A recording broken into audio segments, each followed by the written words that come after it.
pendant les années 1800, il y avait ce qu'on appelait aux États-Unis d'Amérique The Underground Railroad, le chemin de fer souterrain. C'était le nom symbolique qu'on a donné aux petites voies et moyens utilisés par certains citoyens américains, noirs et blancs, pour aider les esclaves à s'échapper des plantations clandestinement pour aller vers les grandes villes et les États libres comme Pennsylvanie, New York, Ohio, parfois vers le Canada. Les maîtres ont vu que beaucoup d'esclaves utilisaient leur Underground Railroad pour s'échapper. Alors qu'est-ce qu'ils ont fait? Ils ont utilisé la stratégie du loup imaginaire. Ils ont dit aux esclaves sur toutes les plantations que les hommes et les femmes qui prétendaient aider les esclaves échappés étaient aussi des vendeurs d'esclaves qui les vendaient à des maîtres plus méchants. On les a dit que la forêt était mortelle, que les rivières étaient intraversables, que l'hiver était rude, que la brousse est remplie de serpents, de loups, d'ours, et que même s'ils échappaient aux aspects naturels, aux dangers naturels, que les chasseurs d'esclaves et leurs chiens vont les attraper, et la punition était la chicotte ou la mort. Une petite minorité a essayé de quitter. Des millions étaient restés dans la peur de l'esclavage. En 1863, le président américain Abraham Lincoln a aboli l'esclavage.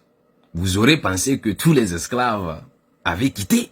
Non, mon frère, ma soeur, des millions de Noirs américains étaient restés sur les plantations à cause de la campagne de la peur qu'utilisent aujourd'hui les médias occidentaux.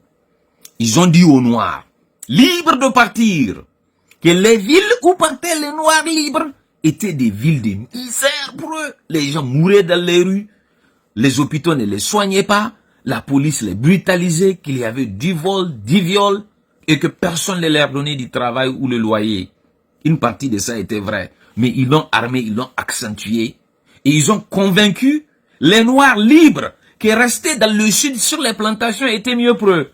Certains, on les a promis des terres après 10 ans ou 15 ans de travail, on les a pas donnés. Jusque-là, leurs petits-enfants et leurs arrière-petits-enfants, ils partent en justice réclamer des terres promises à leurs ancêtres.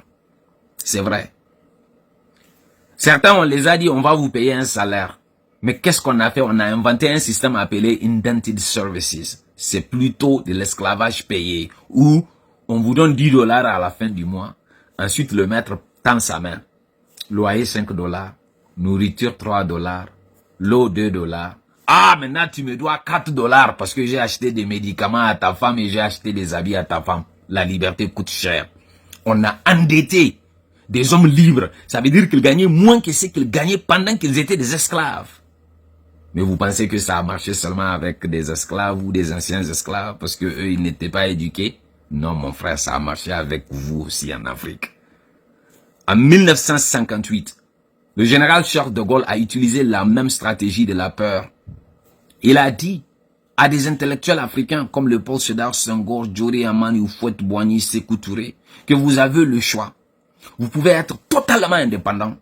Mais, si vous êtes totalement indépendant, vous serez seul contre tous les problèmes que vous avez, tous les inconvénients de dire non à notre coopération. Parce que vous n'avez pas des écoles, vous n'avez pas des hôpitaux, vous n'avez pas de médicaments. Vous n'avez pas des armées pour vous protéger. Même vos matières premières ne valent rien du tout parce que vous ne pouvez pas les exploiter seuls. Qui va les acheter? Vous n'avez pas de port. On les a effrayés. Mais on les a dit, mais si vous signez ces accords, les accords lyonnais, nous allons vous accompagner jusqu'au développement. Vous pouvez continuer à utiliser le franc des colonies françaises d'Afrique comme franc des communautés françaises d'Afrique. Ensuite, on va gérer votre monnaie pour vous. Il suffit de nous donner le droit de refus. Donc si vous voulez vendre votre cacao, votre or, votre diamant, votre bois, votre uranium, nous avons le droit de refuser d'abord. Et si nous refusons, vous pouvez vendre pour quelqu'un. Mais si vous vendez pour quelqu'un, il faut donner 50% de vos recettes au trésor français pour gérer votre monnaie. Parce que sinon, elle ne va pas être viable. C'est ça qu'on a fait. On a fait peur aux intellectuels africains pour les forcer à signer des documents, ne pas prendre le risque d'aller seul comme Sékou Touré. Ensuite, lorsque Sékou Touré a dit qu'il n'y a pas de dignité sans liberté, je préfère vivre pauvre dans la liberté que de vivre riche dans l'esclavage, on lui a fait l'esclavage. On l'a saboté, on l'a déstabilisé, on l'a coupé du monde, on a même inséré des faux billets pour faire tomber sa monnaie. Et on a fait tout ça là à certains Africains aussi au Niger contre Jibo Bakary. On l'a emprisonné, on l'a pourchassé. On a fait la chasse à la sorcière contre tous ceux qui voulaient être totalement indépendants, qui étaient contre la proposition de De Gaulle.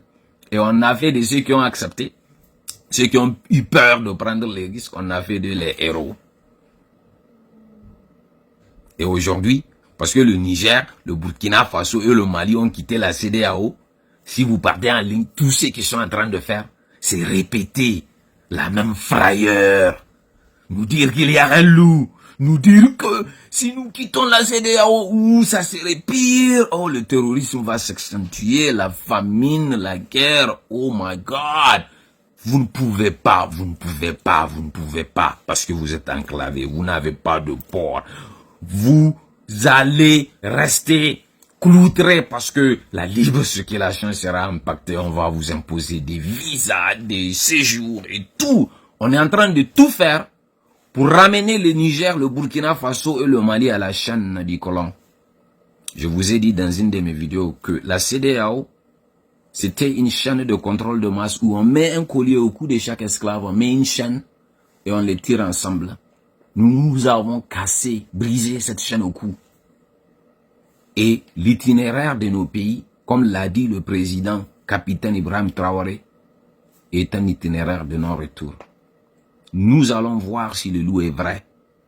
Nous allons partir vers les villes pour voir si les villes sont vraiment des villes de misère. Nous allons dire qu'il n'y a pas de dignité sans liberté. Et nous préférons vivre pauvres dans la liberté que de vivre riches dans l'esclavage. Si vous